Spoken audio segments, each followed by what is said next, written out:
Have you ever thought about doing this full time and not teaching, or is that completely out of the question? Well, no, I would love to. You're right. And I think that I totally admire all of those people out there, like yourself, who are doing that. And I can see myself doing that. Right now, I am kind of tied to my school. My students, my own children are still there. And so I'm not quite done teaching, but I can see myself starting to like move out of that and then finding more opportunities to teach, maybe having a brick and mortar, or just start going to other schools doing after school things. So I haven't made that leap yet. I think about it a lot. I'm actually teaching toddlers how to sew. So I am working with like 18 months to 3-year-olds, which is kind of crazy. And then I also do toddler sewing as well, so I do like a mommy and me, or a parent and me, actually kind of toddler sewing with the school. And then I also teach the preschool a couple of times a year in after school, where we're using plastic needles with the little ones. I don't start using real needles with them till they move up till they're 5, just usually because I'm not one-on-one with them. I usually have like a group of like 10 or more. And so I don't, just for safety and just so I don't have to think about too much, we use plastic needles. Okay.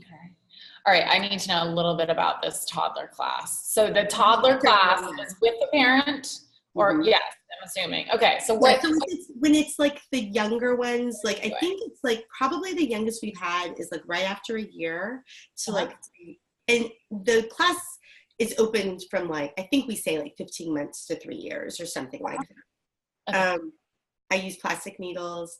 I do kind of prep the projects for them, which is something I don't do with my older kids. But I do prep the projects and go over it, and it is the best thing ever. You should start doing it because it really gives like parents and kids, they're sitting very closely, and I show them how to like, parents how to like hold the fabric taut for them so that their kid can pull the needle and like pull, and you can see those kids that need that muscle, like they need to the grip, the pincer grip, and then starting to like pull and really developing those muscles. And it really is slowing down the interaction between the parent and the child, because so much of our lives are like go, like we got to get here, we got to get there. And for this, you're like, it's like reading a book. It's like you're slow, you're creating, you're chatting, you're making choices. It's allowing parents to watch their children kind of make mistakes and be okay with it. Like it doesn't have to be perfect. Like, wow, that would be difficult because you're a parent, really, and then the parent is sort of teaching their own child. So it's, But they're really into it. We always start off with a story. So it's like a story and sew. I call it Sew Me a Story. And so I start off with a story, and then we'll move into a project that's inspired by the story. And I developed this really cute, and all of this is on my sewing school blog too. So there's one of my favorites is the Very Hungry Caterpillar story necklace. So you actually like, just basically it's a lot of what we might consider to be threading, lacing, that kind of thing, some of it, but using those plastic needles, it develops a different kind of grip and a different kind of fine motor. Like it's the beginning of like that pencil grip that you would use when you get into elementary school, when you start to get into school age. So, they're like talking, they're retelling the story, and then they can wear it and they can tell you the story. And so there's a lot of fun things that you can do with the toddlers. And once again, I approach it just as instead of, painting or making something with clay, we're going to sew. So I just take that approach with it. Love it. I am in awe of it. That's really fantastic. Well, what's funny is, so this year I've been doing the toddler sewing for a couple of years. And then I did a little sewing. One of my sewing camps was for rising kindergartners. So they were all 5 years old. And so I had this sweet little group of 10 girls. And a lot of them have been coming to my sewing stuff, since they were babies. Yeah. And I taught like some of their siblings and knew their families. So it was kind of a fun little group. But I was amazed how awesome of sewers they were. I mean, my friend and I, who was helping me, we looked at each other and we're like, we got to come up with more projects, because they were just whipping through them and they were so creative. They knew how to grip as soon as I gave them those real needles, they knew how to grip it. They understood how to make the stitches. They were threading needles. I mean, I have older kids that can't thread them, and they were threading needles at age 5, I think, just because they'd had so much exposure to sewing. Wow, that's really exciting, because it is such a, like, it's funny because I look at, like, even adults, again, that come in, they don't know how to sew, but if they've seen someone sewing, like their mom or their grandma or somebody in their family got out the sewing machine and somehow they witnessed that or watched that, they pick it up a lot faster. And they swear to me that they've never done it. And I believe them, but it's just seeing it and being familiar with it from such a young age, you're going to pick it up faster no matter when you pick it up, I think. Yeah. No, I think you're right. And so, like, when I start machine sewing with kids, like, at a young age, I don't let them, during the school year, I don't let them sew on a machine until they're in 2nd grade. So it's like a big deal to be in 2nd grade to sew on a machine. Yeah. And on the littler ones, though, I will have them do the presser foot, and I will, or the pedal. Yeah, I'm sorry. Yes. Sorry, getting my words mixed up. Thank you.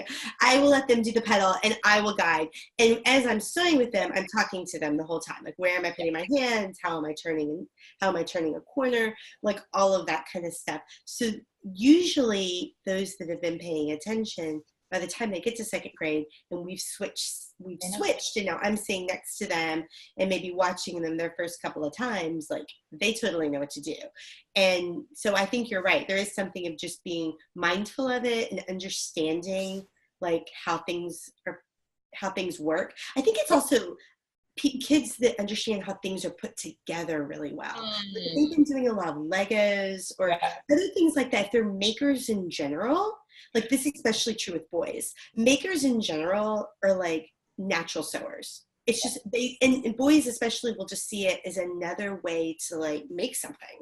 And putting pieces of fabric together. And, like, my son, he's 10, and this summer he made a big, like, cube pillow. It's quite large, and I had never taught him how to, like, make those seams or do anything like that. Like, we had never done that before together. And he totally just, like, looked at some stuff and worked it out, and, you know, like, from counted the sides of a block. And he knew from geometry that, like, all of the sides were going to have to be the same size. So he kind of cut one out and then used that as a pattern to cut all of his others out, and then to do the ends. And I was, like, kind of, like, blown away. I was like, wow.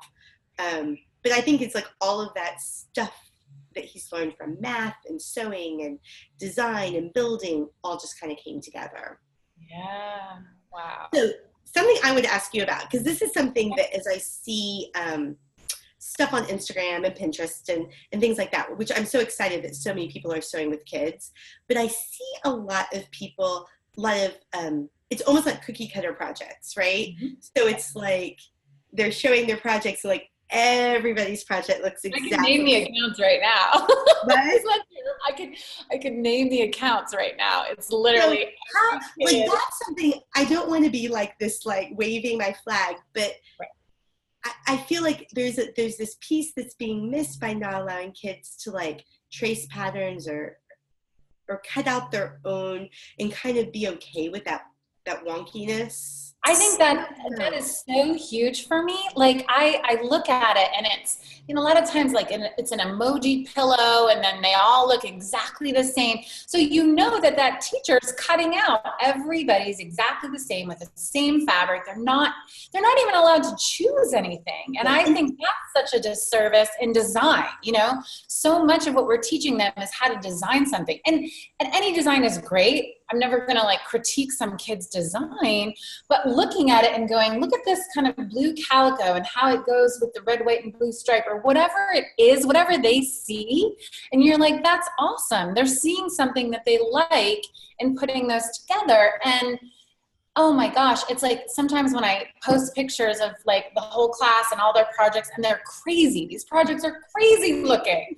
But those are the ones I'm most proud of because they are the most proud of them. They know they had a thumbprint in everything that they did, you know, and that, I think that's our job as sewing teachers, is to encourage that and put, you know, help them do that and not just cut, you know, big yellow circles that they get to put the red, you know, hearts on the eye, whatever it is, you know, and you know, and I don't want to criticize anybody, No, but I don't either. I just was wondering what your take was on that as well. I think we're on the same page. And also, all I can think of is how much time was spent cutting out everything. I'm like, I don't have that time. And now more time in the class, probably, honestly. I don't have enough time to prep that thoroughly for my classes. I do a lot of what I call chunking. So like we spend a lot of time, like here's my pattern, it's like this big. So I cut pieces of felt that are slightly larger, you know, and so I chunk a lot, or like we'll pre-chunk just tons of stuff. And then like we actually will, my friends and I will actually design our projects to fit on the chunks because we already have like all these little chunks. You know what I mean? And we're like, oh, the pattern has to at least fit on the side, like which is about a felt square, you know? Yeah, so, that's smart because I'm very like, don't cut fabric before, because I'm like, I can't waste any fabric, you know? So we do a lot of like, okay, you're going to stand in this line and we're going to cut it, you know, roughly around the size of it. And then they go and they do their cutting. That's kind of how it works. Only because I think, again, we're not enough ahead to have it ready to go. Literally like, oh, they're here, all right, go, you know? We're like, how much time do we have? Like, it hits us. It doesn't matter how well we think we're planned. It's like every single time. And it always works, you know? And I think that's also just the signs of a good teacher, you know? You've done it enough to know, like, it's all going to work out. And in the process, if it takes a little longer, they might learn something different. And at the end of the day, it's okay. Yeah. Yeah, I love, like, when they come back, especially those that, like, maybe are kind of independent sewers. They're kind of doing their own thing. And at the end of the class, you see what they make and you're just like, wow. You know, and maybe it's something completely different than what my little example was when I started the class. But they took like everything and just created and put their own spin on stuff. And I love that part about it. That's why it's like I purposely will make things very generic. Yeah. You know, I'm like, yeah, this is the basic idea. Now you gonna make it cool. You make it special. And I'm fearful of making these like wow examples sometimes because I don't want them to try to replicate exactly what I did. Yeah. Or I love the what ifs. Can I do this? Can I do that? And I was like, yes, yes, yes, yes. You know, like make it yours. And I think that that philosophy like really helps kids to just free them up to kind of like, you know, turn their emoji into some, like, design their own emoji that hasn't been created out there yet, you know. What is an emoji that means X, you know, or I lost my homework, you know, what does that emoji look like? Yeah. Oh, that's so good. So what do you do well, actually, let me ask you this. You've got big classes and I think, you know, you're working with your partner who writes the books. Are you also hiring other people to help you, like say with your summer camp so you can grow it? Or are you keeping the amount of kids, you know, to what you and Andrea can handle? Yeah. How do you deal with employees? Yeah, so Andrea, unfortunately, her life is now, she has like a fabulous job at the Brooks Museum of Art here in town. So she is not able to sew with me that much anymore, sadly. Okay. So I'm sewing with other teachers from my school that are often also like crafty, sewing minded. We have had 40 or 50 kids in our classes, and it's just the two of us. So yeah, it can be a little crazy. Wow. But we have it kind of down to a system. We have like our threading station. We do pre-thread needles, usually just to help with that process, and then really encourage kids to thread their own. And we have multi-age groups, so we really get them to help each other. And then I chunk all my fabric, so I have it all ready to go, and then patterns ready to go. So I have kind of like my little system of how I do things, that kind of helps to get things going. Now it kind of varies. I think typically we most of the time we have about 30 kids in sewing is my norm, but one year we did have 50, and it was like, oh my gosh, like what are we gonna do? But once again, they were like just kind of forced to be independent. They could either, like, say, yeah, clearly you're creating independent sewers, you know, and that's great. No, that's so great. Yeah. And yes, there were some really strange projects, but also some really wonderful ones, and they had fun. And it's seriously like a little sewing circle. Like, I love to walk around, see what kids are doing, listen to them, watch them help each other. Camp is a little different because it's longer, so it's 4 hours a day, and so I really encourage them to make big projects. So we're making clothing, we're making quilts, we're making projects that are going to take a little bit longer. And my new favorite thing to do is to give them, like, if like we have like 15, 20 minutes left over, to do like a craft challenge. And I can see more people doing this these days, which is really fun, where it's like, I happen to have like someone, because I'm sure you do too, you get like donations of like fabric and stuff, right? So it's like, one time I remember I got this huge donation of like lace. I'm not really a lace person. So I'm like, hey guys, craft challenge, like here's all the lace, like what can you make with this? And then we had like little winners, and like we all talked about how we did things and admired each other's work and talked about our creativity, and it's really fun, and to see that happen, and for other kids also to really recognize each other as like good makers. Sometimes the kid that's like really quiet and you don't really see much from, like, they come out of the challenge just like, wow, like we didn't realize like that's what you've been up to. Yeah. Oh, so many good things. I guess last question, just what do you do for you to kind of stay inspired? What are you into, you know, besides teaching? What do you listen to podcasts? Do you read other books? Do you know, favorite sewing blogs? Where's your inspiration from? Well, I try to sew as much as I can for myself. It's hard sometimes to squeeze that in, but I really especially like to make my own clothing. And I'm really loving just so many independent clothing designers or pattern designers out there. So that's been really fun to just kind of make my own clothes, and I do that. I do find sometimes to listen to podcasts, not the best. I am faithful to While She Naps. I love that. So, and I just find I learn a lot about not only just crafting and sewing, but also just the behind the scenes business side of it and marketing side of it too, which I'm part of, but I do kind of stay back from it just a little bit, you know? I think that I don't want to get myself wrapped up in it. I don't want to be like scared because I haven't posted an Instagram picture and I'm not having 1 million followers and, you know, that kind of thing. And because of that, I don't have 1 million followers, you know, but I do try to kind of keep myself sane and grounded. And then most of my extra time is spent being a mom, like, you know, just doing stuff with my kids, running around, and just making sure I'm still part of their lives. Because all of my extra me time is spent pretty much, you know, writing books or designing patterns or getting things ready to go. All of that. Really, when my kids were babies, it was almost easier because I put them to bed early, and then I would have like from 8 to 10. So like my whole first book was written between the hours of 8 p.m. and 10 p.m., you know? And now it's a little trickier to find that time.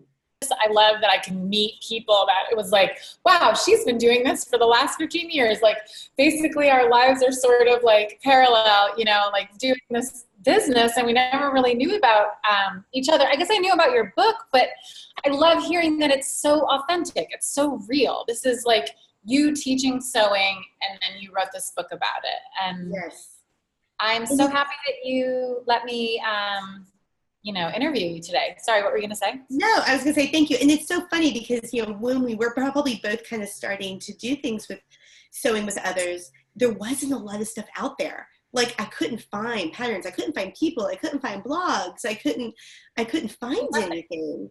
There was nothing. And now it's like explosion, and it's so exciting. And there's so many other wonderful books, sewing with kids out there, and different takes on it, which I enjoy seeing, and fresh patterns and ideas. So it's really fun to see that and to be like, ooh, that's a good idea. I need to do that and try it out. Totally. And kids just knowing where their clothes come from, it's as simple as that.